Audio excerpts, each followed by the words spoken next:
그래서 저는 지금 굉장히 두렵고 떨리는 마음으로 들어왔다는 거 좀 말씀을 드리고 싶고요. 한번 겸손하게 좀 말씀을 좀 전해보도록 하겠습니다. 자, 오늘 본문 말씀부터 좀 볼게요. 그 고린도전서 13장 11절 12절 말씀인데요. 너무 익히 알고 있는 말씀이에요. 그렇기 때문에 우리가 한번 살펴보도록 하겠습니다. 읽어보겠습니다. 시작. 내가 어렸을 때에는 어린이의 말을 하고 어린이의 생각을 하고 어린이의 판단을 했습니다. 그러나 어른이 되어서는 어렸을 때의 일들을 버렸습니다. 한번 손 들어보세요. 나는 인생 속에서 고난이라는 걸 겪어보지 않았다. 하다못해 제가 저 어린아이들 있잖아요. 뭐 고생이라고 하나도 없을 것 같은 아이들한테도 사는 게 힘들어? 라고 물어보면 뭐라고 할 것 같으세요? 네, 힘들어요 라고 얘기해요. 저 어린이집 가가 친구랑 싸웠어요. 친구한테 꼬집힘 당했어요. 뭐 이런 식으로라도 각자의 삶 속에서 나이가 어리든 크든 우리 인생 속에서는 고난이라는 것들은 실제로 존재한다는 거예요. 그래서 제가 오늘 고난의 이유에 대해서 첫 번째 조금 한번 성경을 통해서 조금 좀 한번 찾아보고자 한번 해봤습니다. 근데 그 전에 우리가 한번 일단 고난에 대해서 조금 한번 얘기를 좀 해볼게요. 고난은요, 보편적입니다. 그쵸? 뭐, 솔직히 말하면 북한 분들만 고난받는 거 아니잖아요. 남한 사람들도 고난이 있죠. 중국 사람도 고난이 있죠. 전 세계에 있는 모든 사람들, 연령을 불구하고 모든 사람들이 다 고난은 다 있어요. 그리고 고난은요, 지극히 주관적이고 지극히 객관적이에요. 그 말이 뭐냐면 내가 겪는 고난이 다 큰 고난이라는 거예요. 남들이 바라볼 때는 이만큼 같은 고난인데 내가 겪었던 고난에 비하면 그 사람이 봤을 때는 고난이 요만해 보이지만 그 사람한테는 그 고난이 이렇게 보일 수도 있다는 거예요. 그래서 우리가 함부로 그 남의 인생을 개입해서 별거 아닌데 왜 그래요? 라고 얘기할 수가 없는 거예요. 그쵸? 그리고 또 고난은요, 여러 가지 영역이 있습니다. 예를 들어서 뭐 육체적인 고난이 있을 수 있고요. 몸이 아플 수도 있고요. 정신적인 고난이 있을 수 있고요. 우울증 같은 거. 그리고 영적인 고난이 있을 수도 있고요. 또 이렇게 그러니까 재정적인 어떤 그런 고난이 있을 수도 있고요. 국가적인 어떤 재난이 있을 수도 있고 또 환경적인, 문화적인 여러 가지 복합적인 요소들이 항상 묶여 있는 게 고난이라는 거예요. 그리고 또 사람과의 관계 속에서도 갈등이 있고 오해가 있으면 또 그 안에 또 고난이 임할 수도 있는 거죠. 그리고요, 또 고난이라는 것은요, 익숙해지지가 않아요. 물론 고난을 겪으면 이런 분들이 있으시거든요. 제가 참 어렵게 살아왔기 때문에 이제 웬만한 것들은 쉽게 이겨냅니다. 그거 맞는 말이지만 쉽게 이겨낸다고 해서 그 고난이 아닌 건 아니잖아요. 등산을 했어요. 그러면은 제가 오늘 자신감이 붙었을 거 아니에요. 야, 내가 그 등산을 했다. 북한산을 등반을 했다. 그렇다고 해서 내일 등산이 어렵지 않은 건 아니잖아요. 매일번 산에 오를 때마다 힘든 건 매한가지잖아요. 고난이라는 것은 실제적입니다. 우리 인생 속에서 뗄래야 뗄 수 없는 벗과 같이 뗄래야 뗄 수 없는 이 살처럼 없어지지 않는 것이 고난이라는 거예요. 그래서 제가 하나님 앞에 기도를 많이 했어요. 하나님, 이 마음을 주셨는데, 이 고난에 대한 어떤 말씀을 전해야 되는데, 말씀을 주셨는데, 답변을 좀 해주세요, 하나님.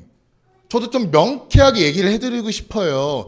어떤 멋있는 목사님들처럼, 기독교 어떤 변증가들처럼, 고난의 이유는 이런 겁니다. 라고 얘기를 해주고 싶은 거예요. 근데 하나님이 안 알려주시는 거예요. 그렇다고 해서 제가 제 생각대로 말씀을 드릴 수 없잖아요. 저 그럼 하나님한테 혼나잖아요.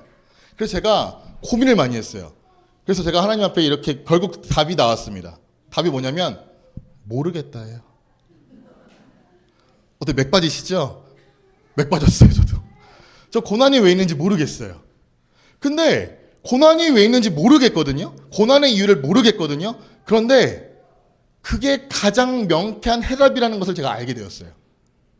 오늘 말씀을 한번 보면은요. 자, 여기 말씀 한번 보겠습니다. 이 말씀을 보면은요. 지금은 내가 불완전하게 알 뿐이지만 그때에 가서는 하나님께서는 나를 아시듯이 나도 완전하게 알게 될 것입니다. 성경에서 이렇게 얘기하고 있잖아요.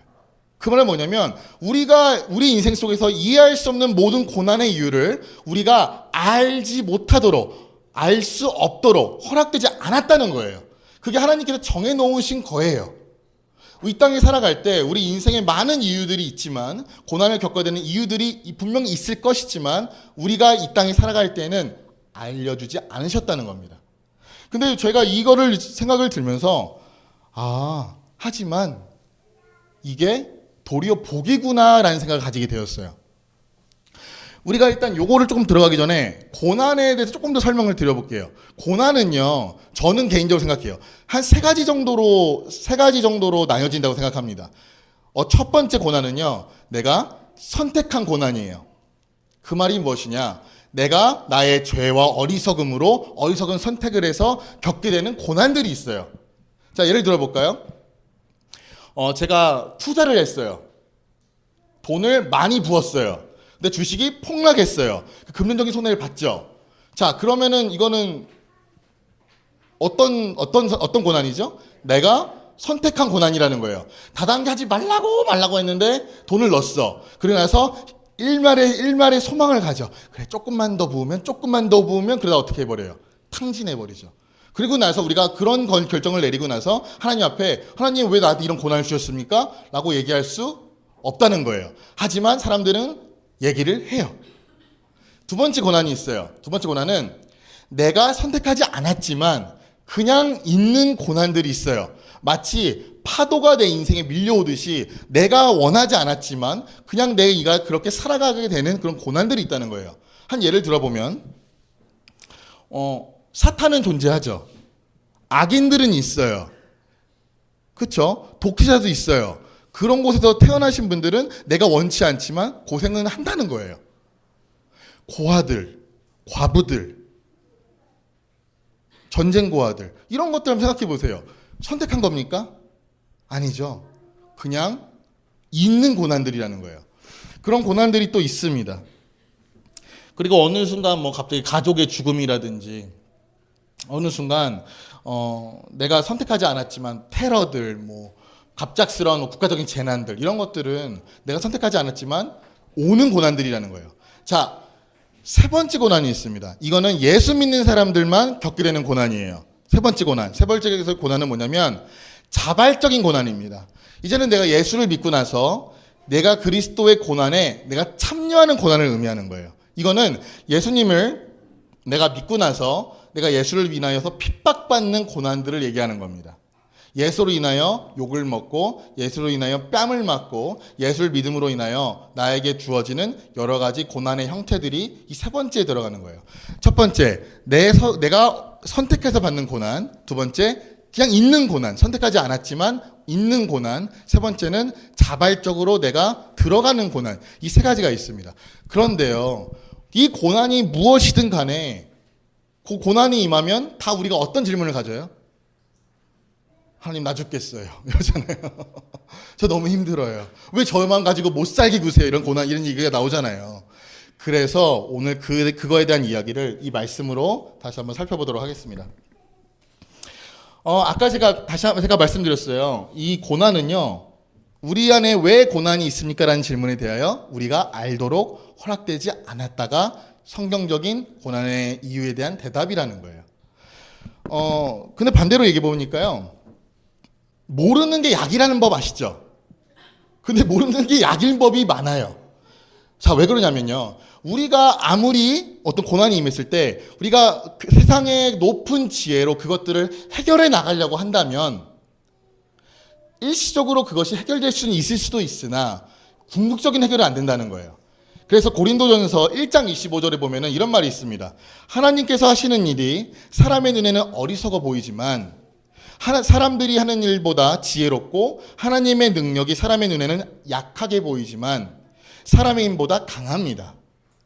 그 말은 뭐냐면 우리가 낼 수 있는 많은 어떤 고난이 임했을 때 우리가 어떤 선택을 하고 몸부림치는 것들보다 하나님께 맡겨드리는 것이 더 효과적이라는 것을 얘기를 하는 겁니다. 우리가 내릴 수 있는 가장 높은 지혜가 하나님의 어리석음보다 못하다는 거예요. 하나님은 우리가 왜 고난이 있는가에 대한 답변해 주시지 않으신다. 고난이 왜 있는지, 왜 우리에게 알려주시지 않는지에 대해서도 이유를 설명해 주시지 않는다고 얘기하는 거예요. 그러니까 하나님은 우리에게 왜 고난이 있습니까? 라는 질문에 답변도 안 해주실 뿐더러 그 왜 답변을 안 해주시는지에 대한 그 대답도 안 해주신다는 거예요. 좀 철학적이긴 하지만 맞는 말이에요.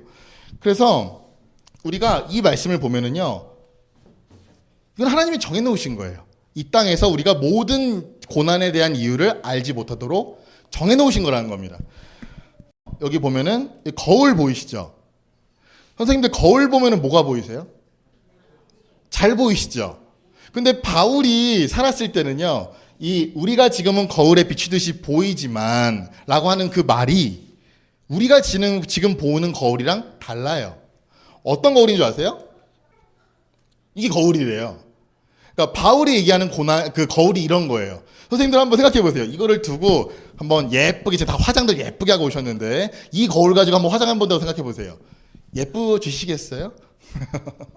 막 예쁘게 립스틱을 바르고 싶지만 립스틱이 아마 여기까지 올라갈 수도 있어요. 예쁘게 아이라이너를 그리고 싶지만 아이라이너를 그렸는데 내가 생각했던 그 예쁨의 모습이 달라질 수가 있다는 거예요. 그 말은 뭐냐면 하나님께서 말씀하신 이 말씀에서 바울이 얘기하는 이 거울은 우리 인생이 마치 이런 거울에 비추어지는 것들처럼 우리가 지금은 우리 인생에 대한 많은 질문들과 고난의 이유들에 대하여 명확하게 보이지 않는다라고 얘기를 하는 겁니다. 하지만 여기 보면은요, 여기 지금 뭐라고 써 있어요? 희미하게 보이지만, 우리가 지금 희미하게 보이지만 그때 주님이 오실 때, 그때 우리가 주님과 함께 할 때, 그때에는 어떻게 본다고요? 얼굴 맞대고 볼 거라는 거예요. 그러니까 지금은 우리가 허락되어지지 있지 않지만 영원히 허락되어지지 있는 것이 아니라 그때에는 우리가 가져 있는 많은 고민의 이유와 많은 어떤 그런 이해할 수 없는 그런 인생의 이야기들이 그 당시 그때는 이해가 될 때가 온다는 겁니다. 그래서요, 윌리엄 서머셋 모음이라는 영국의 소설가가 있어요. 근데 이 사람이 뭐라고 했냐면 이런 얘기를 합니다. 만약 우리가 신을 완전히 이해한다면 그 신은 하나님이 아닐 것이다. 만약 우리가 신을 다 이해한다면, 완전히 이해한다면 그 신은 하나님은 아닐 것이다. 우리는요, 하나님을 다 알 수 없는 존재들이에요. 어떻게 창조받은 자가 창조주를 다 알 수 있겠습니까?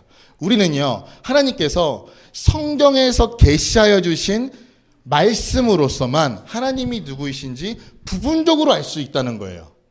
우리에게 허락되어져 있는 것들만 알 수 있지, 우리에게 알려주시고자 결정하신 것들만 알 수 있지, 모든 것들을 알 수가 없다는 겁니다. 우린 그렇게 창조함 받았다는 거예요.